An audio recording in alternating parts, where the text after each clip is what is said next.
ciclo de un solo espermatozoide, desde su entrada al aparato reproductor femenino hasta su llegada al tesoro final, la implantación del embrión.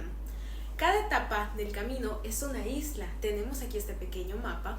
En cada isla, los cortes histológicos de esta práctica que hemos estudiado nos muestran cómo el tejido real permite o condiciona cada paso de este viaje. Empecemos entonces por el primer paradero, el puerto acuoso, la vagina. Podemos guiarnos del corte AH15-14, que es un corte histológico de la pared vaginal, para conocer un poco más sobre esta área. El viaje comienza en el puerto de la vagina, que es un ambiente ácido y hostil. En el corte AH15-14 muestra un epitelio plano estratificado no queratinizado, grueso y dispuesto en varias capas. Esta estructura funciona como una armadura protectora que resiste la fricción, permite la descamación y evita infecciones. Para el espermatozoide, este epitelio puede representar un filtro natural. Muchos mueren aquí debido al pH ácido y a la pérdida de la viabilidad. Por ello, es una de las primeras etapas que debe cruzar para llegar al tesoro. Solo unos pocos viajeros logran salir de este puerto. Isla número 2, el túnel de cristales, el canal cervical. A pesar de que no tenemos un corte incluido en la práctica, podemos guiarnos de esta imagen, donde vemos un epitelio cilíndrico secretor que produce moco que se vuelve más delgado por acción de estrógenos. El moco es más fluido justo antes de la ovulación y funciona como un acueducto cristalino que permite a los espermatozoides atravesar el túnel. Aquí ocurre la primera selección importante. Luego nos movemos en este viaje a la isla número 3, la gran planicie muscular, el útero. Podemos utilizar para guiarnos a los cortes 15-9 y AH15-12, el endometrio secretor y el proliferativo.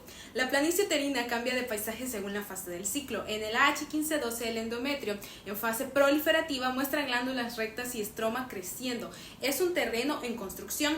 En el AH15-9 el endometrio secretor presenta glándulas sinuosas y tortuosas encargadas de secreción. Es un terreno fértil, suave y acolchonado, ideal para recibir al embrión futuro. Aunque el espermatozoide solo va de largo por esta llanura, esta configuración será decisiva para la implantación futura del embrión.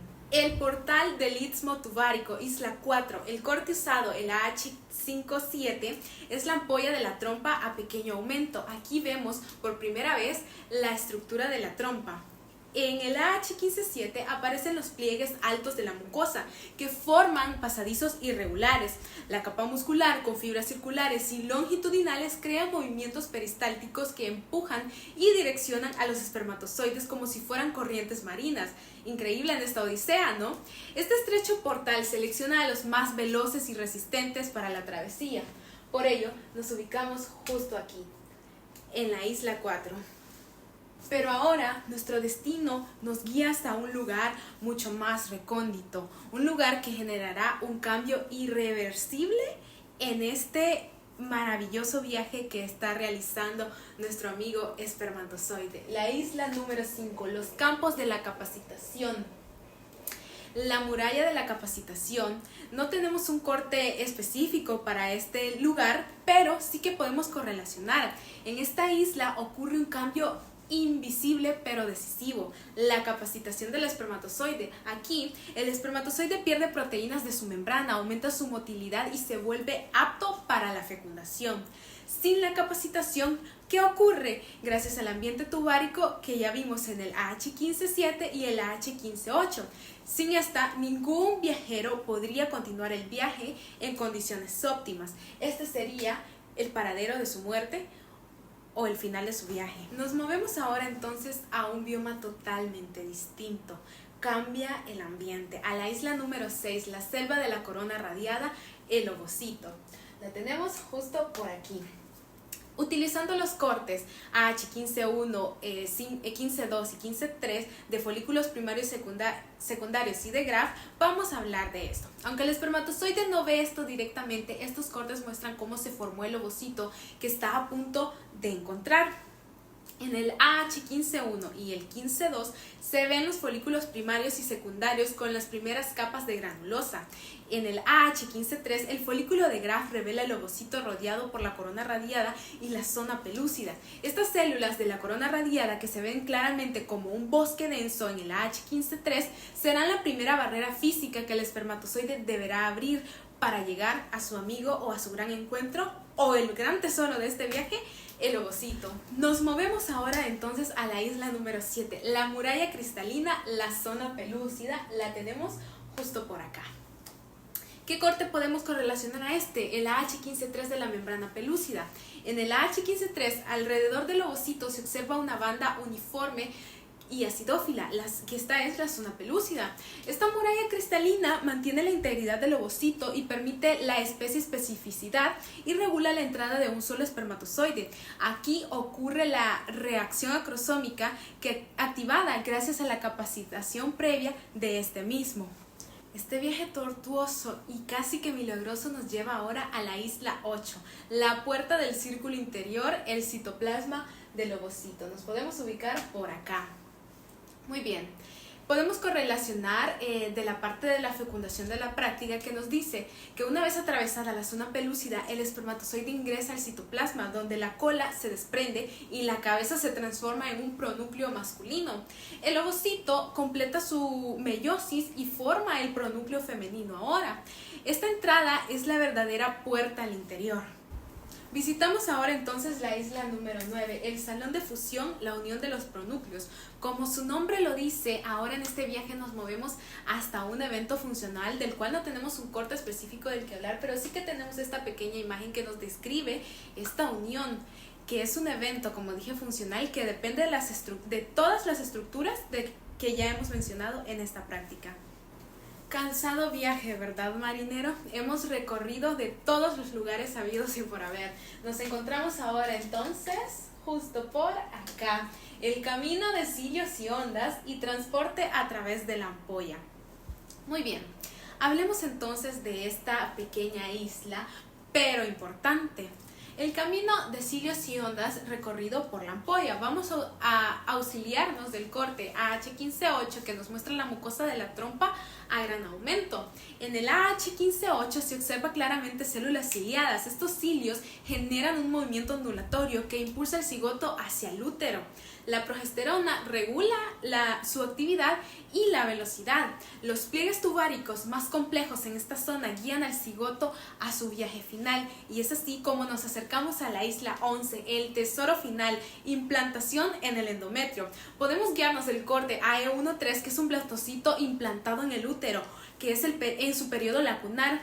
Esta es la escena final.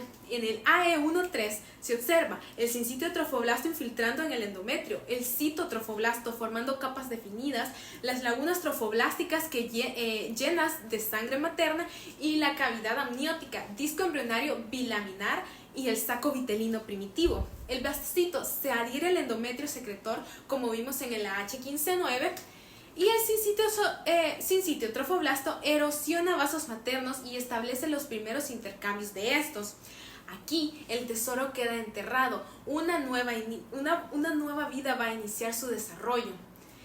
Y así es como podemos dar por finalizada la odisea del espermatozoide. Cada tejido, cada capa y cada estructura que observas en estos cortes histológicos participó de forma directa o indirecta en este viaje, unos filtrando, otros impulsando, otros recibiendo o otros nutriendo.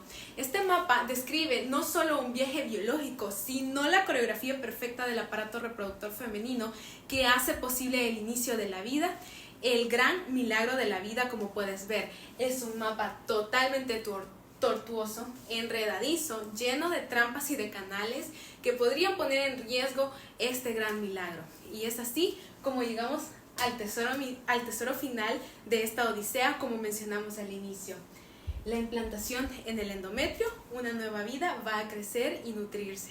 Luego de esto, entrando en un mundo microscópico, justo después de la fecundación, cuando el embrión recién llega al útero buscando dónde anclarse y poder poder sobrevivir, nuestro primer destino será el corte AH1516, la cara materna o placa basal. Aquí la luz rosada que ves es la decidua basal. El endometrio de la madre la transforma especialmente para recibir al embrión. Entre este tejido aparecen células deciduales grandes y cargadas de energía como pequeñas despensas maternas. Rodeando todo el trofoblasto en su sinsitio invasor, abre paso entre el tejido y permite la llegada de la sangre tanto materna a la cámara intervellosa, que empieza a llenarse como una piscina donde flotarán las vellosidades del feto. Muy bien. Ahora descenderemos un poco al corte AH1517, donde vemos esas vellosidades coriónicas a gran aumento. Son ramas vivas del embrión cubiertas por sinsitio y citotrofoblasto y con un interior blando de estroma conectivo. Dentro corren capilares fetales que transportarán sangre desde el cordón umbilical. Aquí se forma algo muy famoso que es... Correcto, la barrera placentaria, la frontera más importante del embarazo temprano. El trofoblasto, el estroma y el endotelio capilar trabajan juntos, se unen fuerzas como un filtro súper inteligente que permite pasar oxígeno y nutrientes, pero bloquean la mayoría de las sustancias dañinas. Es la primera línea de defensa del embrión. Y finalmente vamos a encontrar al corte 1515. AH1515, la parte fetal o placa corial. En la superficie aparece el amnios como una membrana suave que protegerá al feto. Debajo encontramos el tejido conectivo mucoide del corio, que es bastante grueso y resistente, desde donde nacen los troncos vellositarios y miles de vellosidades coriales que se proyectan hacia la sangre materna. Entre ellas se ve nuevamente la cámara intervellosa, el gran espacio del intercambio. Ahora sí, adiós.